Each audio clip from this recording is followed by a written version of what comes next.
தேர்தல் பத்திரம் குறித்து பேச முதலமைச்சர் மு.க.ஸ்டாலினுக்கு தகுதியில்லை என எதிர்க்கட்சி தலைவரும் அதிமுக பொதுச் செயலாளருமான எடப்பாடி பழனிசாமி விமர்சித்துள்ளார்.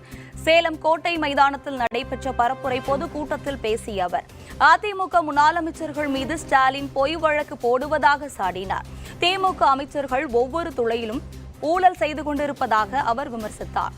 தேர்தல் பத்திரம் குறித்து பேச ஸ்டாலினுக்கு தகுதியில்லை என குறிப்பிட்ட பழனிசாமி திமுக 656 கோடி ரூபாய் வாங்கியதற்கு பதிலில்லை என சாடினார். பெட்டி வாங்கியே பழக்கப்பட்ட கட்சி, இரட்டை வேடம் போடும் கட்சி திமுக என அவர் விமர்சித்தார்.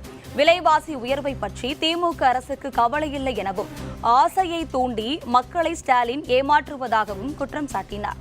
செந்தில் பாலாஜி குறித்து ஸ்டாலின் பேசிய வீடியோவையும் ஸ்டாலின் பற்றி செந்தில் பாலாஜி பேசிய வீடியோவையும் திரையிட்ட அவர் இரட்டை வேடம் போடுவதுதான் திமுக என விமர்சித்தார். பொங்கல் பரிசு தொகுப்பில் தரமற்ற வெள்ளத்தை கொடுத்து திமுக அரசு ஊழல் செய்ததாக சாடினார். திமுக காங்கிரஸ் கூட்டணிதான் நீட் தேர்வை கொண்டு வந்ததாக சுட்டிக்காட்டிய அவர் அதை தடுத்து நிறுத்தியது அதிமுக தான் என விளக்கம் அளித்தார்.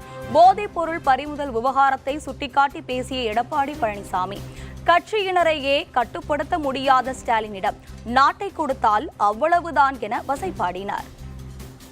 ஸ்டாலின் சொல்றாரு, தேர்தல் பத்திரத்தை பத்தி சொல்றாரு, தேர்தல் பத்திரத்தை பத்தி பேசுறாரு.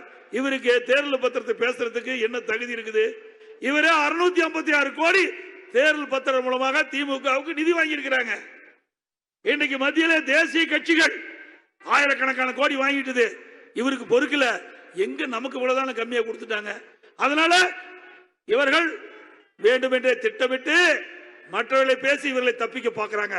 திரு ஸ்டாலின் அவர்களை நீங்களும் 656 கோடி வாங்கி இருக்கிறீங்க, அதுக்கு பதில் என்ன? மக்கள் கேட்கிறாங்க.